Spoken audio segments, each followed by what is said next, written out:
Hi, thanks for joining us. This is a webinar specific to our partnerships at Opti9, an AWS Advanced Tier Consulting Partner and a Veeam Platinum VCSP. We've built a backup as a service offering that utilizes the strong relationships that we have with AWS and Veeam together and provides a ton of value to our customers. So before we get started, I want to introduce you to our two speakers. We've got David Johnson, Head of Business Development, specific to AWS Marketplace on the call, as well as Sagi Brody, who is our Chief Technology Officer at Opti9. So to get started, I will turn things over to David. Hey, thanks a lot, Kyle. So I just wanted to kind of give you guys a little bit of background in regards to AWS Marketplace and what my job is. So my job is to help customers find, buy, and deploy ISV solutions through AWS Marketplace. And there's lots of different ways that customers can do that. They can do it through consulting partners like Opti9, as well as deploying solutions directly from ISVs directly.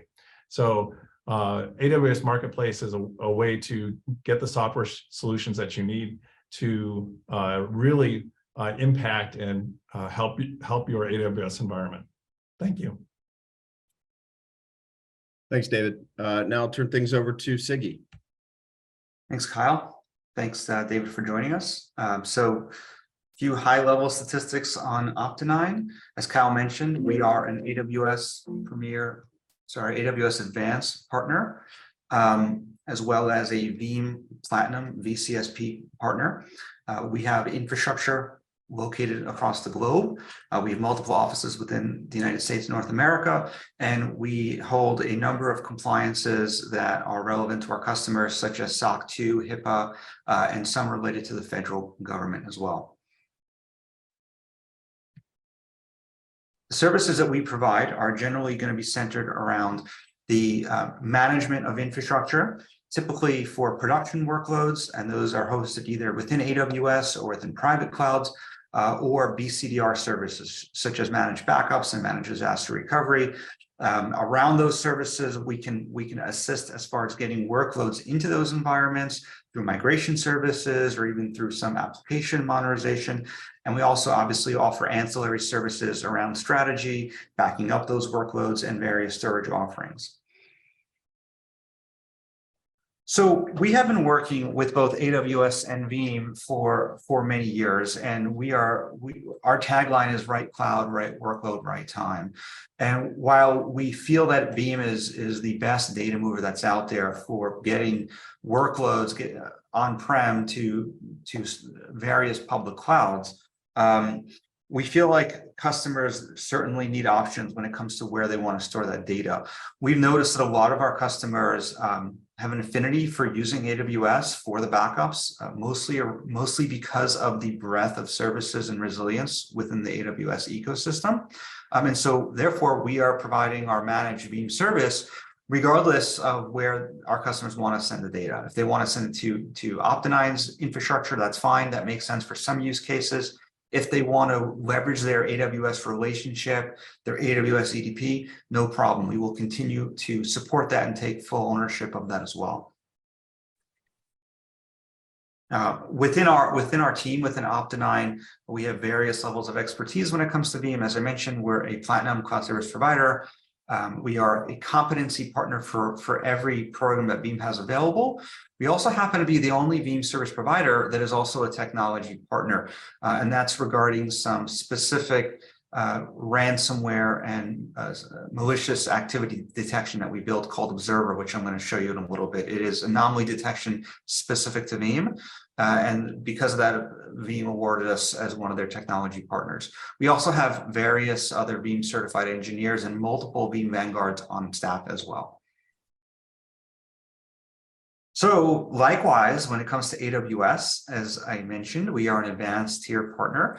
We also hold competency around migration services as it relates to Windows workloads on EC2, training, and many other competencies, as you can see here. So today we wanted to talk about some best practices as it relates to AWS storage, specifically when you're thinking about backups and the backup use case. So obviously the first thing we want to talk about is what are the specific scenarios we're trying to protect against. An important aspect of this is that they're sort of like the right tool for the right job. And AWS is great for that because of the breadth of services. But, we first have to kind of delineate between disaster recovery and backups. Oftentimes those two topics are kind of put in the same bucket, but in reality, we need to treat them separate and utilize different strategies depending on what our goals are. When we think about disaster recovery, we think about the word resume. We want to resume operations after a disaster. And we want to assume that the worst possible disaster has hit, and maybe we have no infrastructure to operate from. And so we think about disaster recovery, we're thinking about resuming our operations and using third-party infrastructure in every capacity. When we think about backups, we're really talking more around restore, right? And so for backups, we're restoring back to production infrastructure. For disaster recovery, we are resuming operations. So today we're going to talk a little bit about that backup use case. So the first thing we need to understand is about the various offerings that AWS has and some of the AWS specific nomenclature. So if you're not familiar already, AWS segments their global infrastructure into various regions. So within each region, there is, and by the way, a region is just a physical location in the world. And so for instance, US East, as it relates to AWS, which is in Northern Virginia, is a region. Each region is going to have multiple availability zones. And within each availability zone, there's going to be at least one data center. And a data center is going to be a unique physical building, which is housing AWS infrastructure, storage, network, compute. And so the first thing we really need to understand is what sort of resilience are we looking for from our data? What is our appetite for risk? How many copies of our data do we want and where? And what are our requirements for geographical diversity? Because the further apart we get between copies, the more expensive it's going to be.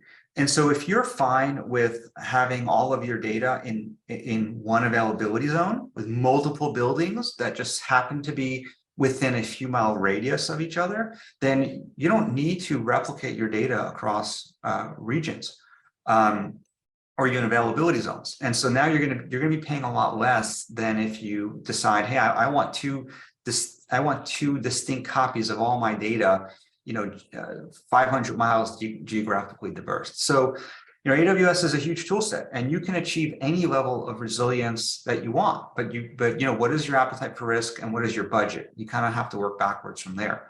I think this is also an area where people have bad assumptions. If you just assume that AWS is replicating your data everywhere, but you haven't selected that, that's going to be a problem, and you might have a rude awakening. You also have to understand the distinction between the various methods that the data is being stored.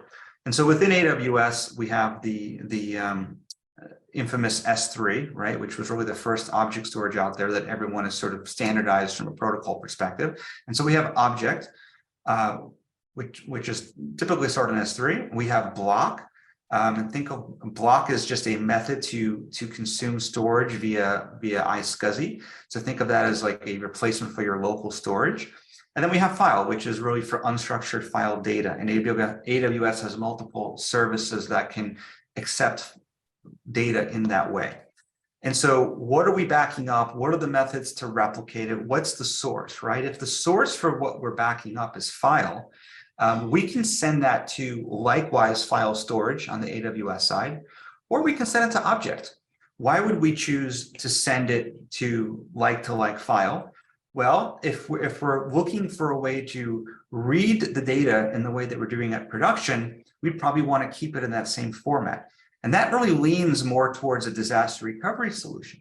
If we're just looking for an offsite backup solution, it would be less expensive to send it and store it in object, because then we can utilize platforms like Glacier, even Glacier Deep Archive, which is going to be much less expensive than if we need the ability to read the file in the same format.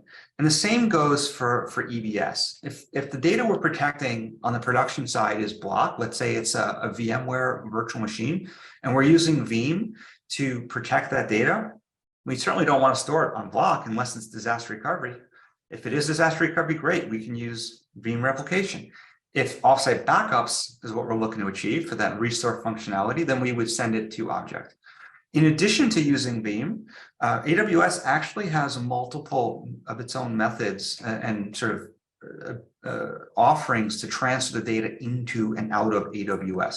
One is the storage gateway, which is an awesome appliance, which basically replicates your local storage, your local SAN, your local NFS, and whatever you send there, it will push to AWS automatically.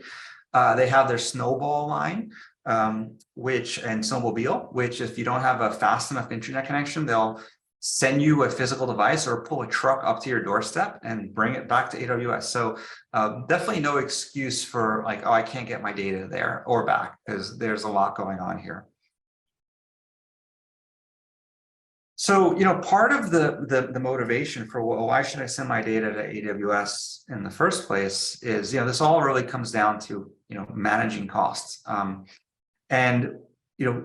By using the AWS platforms for storage, you're basically letting go of the layer of infrastructure, which typically requires the most investment consistently and unexpectedly. And what do I mean by that?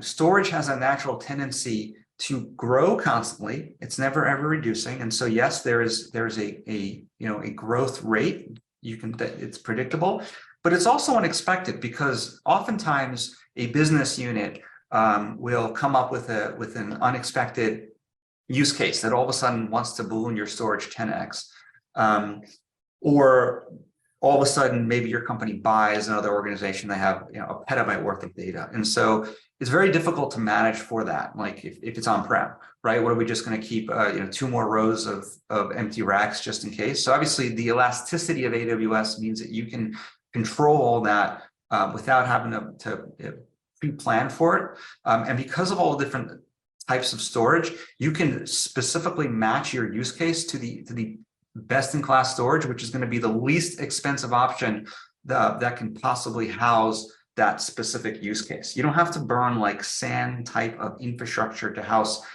backup type of workloads. The one thing, though, that I think everyone needs to keep in mind is when we think about cloud in general, there's a tremendous amount of bad assumptions that are out there.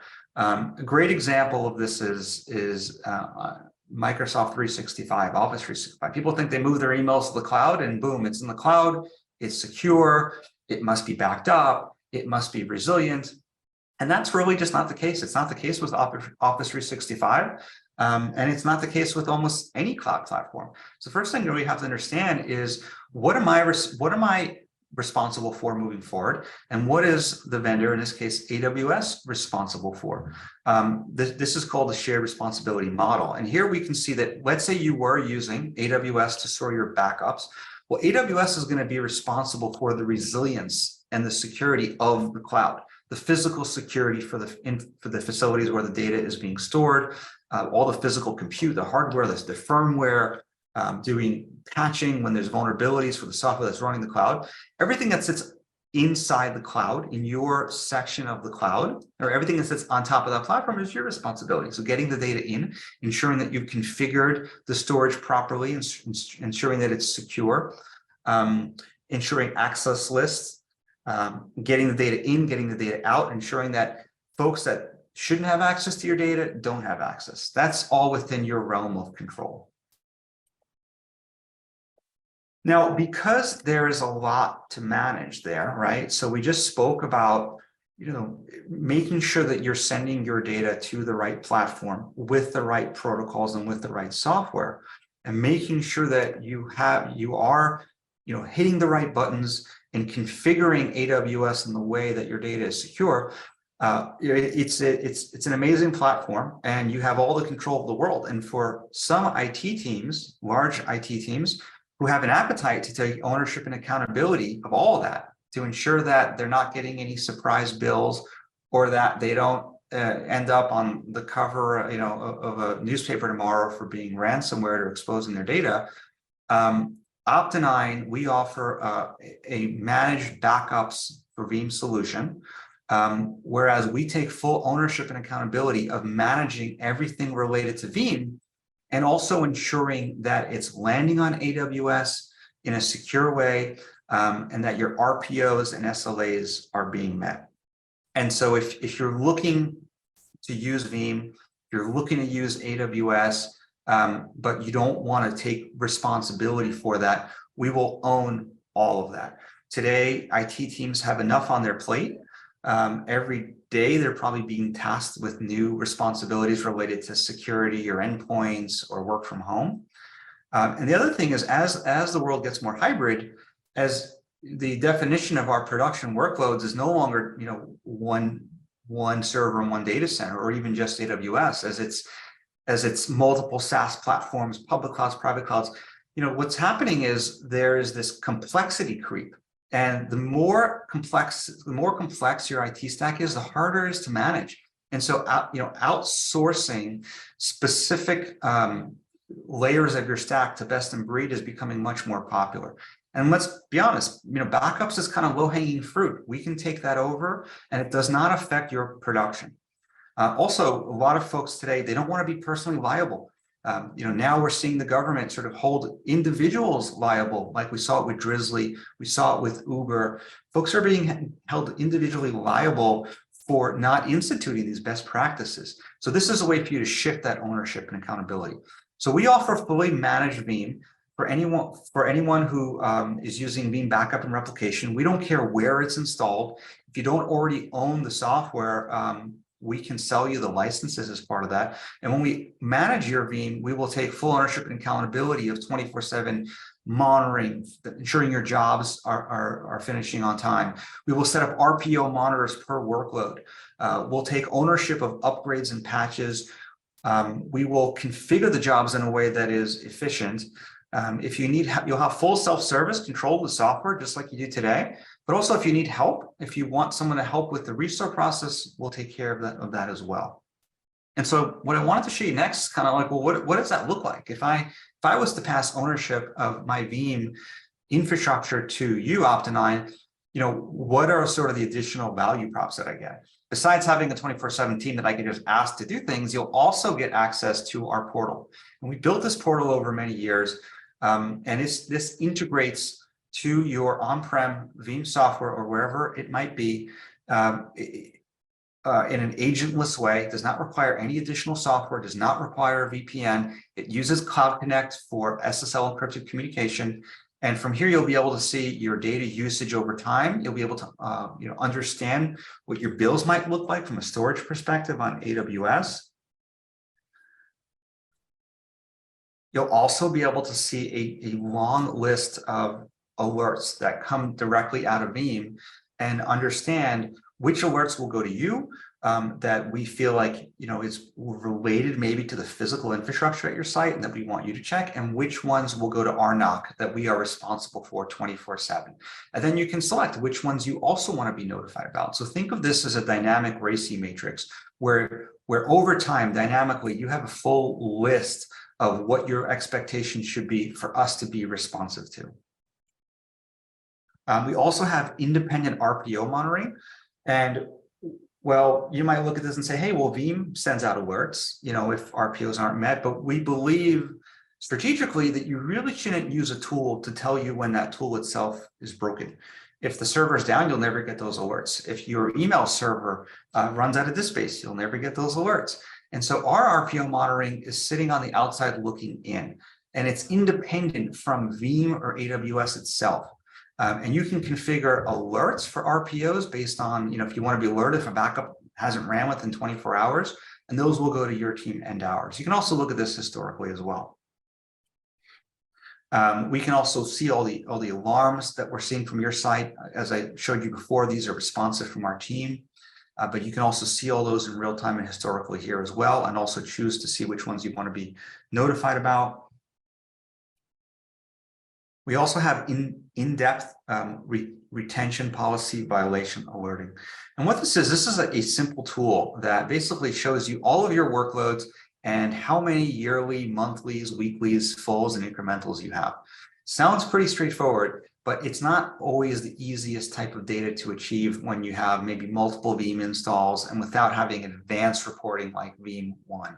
And so we put this in the portal. You can insert your own retention policy. Maybe you're mandated for compliance reasons to maintain 6 monthlies, 2 weeklies, 4 incrementals, whatever it is, you put in what your policy is, and this report will show you where you have exposure, which of your workloads don't have enough backups. On the flip side, it'll also show you which of your servers have too many backups. There's a lot of edge cases where people are storing way too many backups without realizing it, and they're burning storage, and their bills are growing month over month. So this actually turns into a really nice space money saving tool as well. Now, the next thing I wanted to talk about was security. What's happening today, what we're seeing in the marketplace and out there with customers and organizations is when attackers are getting into organizations, they are purposely seeking out backup and replication tools so that they can get into them and destroy all of the backups, all the DR sites, and really destroy any recourse for recovery so that the organization pays the ransomware. So we built this tool called Observer, and what it does is it directly integrates with your on-premises Veeam or wherever it's running, and it looks for suspicious activity. It looks for activities that are not normal for your site. Maybe you typically change retention settings once a week, and we see 4 in a day. It's looking for events like retention setting changes that are suspicious, encryption setting changes, immutability changes, changes to the incremental backup sizes, job modifications, all of that. And when we detect anomalous activity, we will send an alert and notify you. Let's move along, next slide. And we can also, in addition to notifying you, we can also enable an air gap, where we can automatically air gap your data offsite so that attackers cannot delete anything that is being stored in the cloud. And this works natively with some storage platforms. It also works with AWS. And so you can have assurances that when we detect an attack, all of your data that's offsite, all of your offsite backups, replicas are safe. This is a great tool for forensics to see what changed when. Also, a lot of times people don't realize when was I ransomware? What point in time should I restore from? Observer allows you to fully understand when the event happened. Observer also integrates with third-party SIM, MDR, XDR, other security tools, so that when we notice suspicious activity, you can correlate that to other events within your organization. And those third-party tools can also initiate the air gap as well. So these are some of the things that you'll get as part of the managed Veeam service. Observer comes with that out of the box. Lastly, you'll have in-depth compliance reports. So if you have an auditor that wants to understand, not only show me that you're backing up all of your workloads correctly now, but show me historically that you have been. Show me any alerts or any suspicious activity alarms that you've seen within that environment. You'll get all that. The backup software, the backup infrastructure is an emerging attack surface, and there's really no security tools out there that are really focusing on it. And so this is how we're answering that question, and specific to Veeam.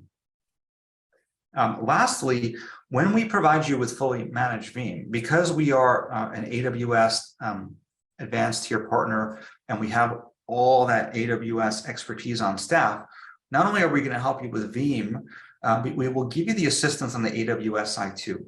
What you don't want happening is you don't want one vendor pointing the finger at the other. And because Opti9 has the ability to own the entire backup strategy on both sides of the fence, the actual target cloud, in this case AWS, and the source side data mover, in this case Veeam, we're never going to tell you, hey, it looks like there's something wrong with an S3 bucket, go call AWS. That's the last thing you want to hear when you need to restore data. And so we'll take full ownership and accountability, and we can help you with both sides, so you only have to deal with one vendor. Likewise, not only can we manage the on-prem Veeam software, but we can also provide similar services for your AWS infrastructure itself. If you don't have an appetite to ensure that the AWS environment is properly secured, or that you're following all the best practices, or that you hit all the buttons on security so that your data is not exposed, we offer our CloudOps service, which allows you to shift ownership for all of that to us. So we can kind of manage both sides of the fence. So feel free to get in touch with us if you'd like to learn more about the best practices, or you have any specific questions. I'd be happy to geek out on a call and we can talk about the pros and cons of the various storage platforms. If you want to, or if you want to learn more about our managed service, feel free to contact us. Lastly, we are offering a free assessment. We'd be more than happy to look at your existing production environments, and that's inclusive of on-prem, data within public cloud, SaaS platforms, and provide you with our holistic recommendation for where and how to configure your backups to meet your needs. Dave, anything you wanted to add here as far as the marketplace or how these services can be consumed? Yeah, I think this is really great, the information that you've given. Really excited by this because I always find, consulting partners that offer solutions like this, best in class in regards to, putting together with an ISV solution. In regards to this assessment can be done directly. You can use the QR code to get in contact with Opti9. Opti9 can work with my team as well to help procure this through AWS Marketplace, as well as the resulting, if you end up purchasing Opti9 services, that also can be done through AWS Marketplace. So really great work here, guys.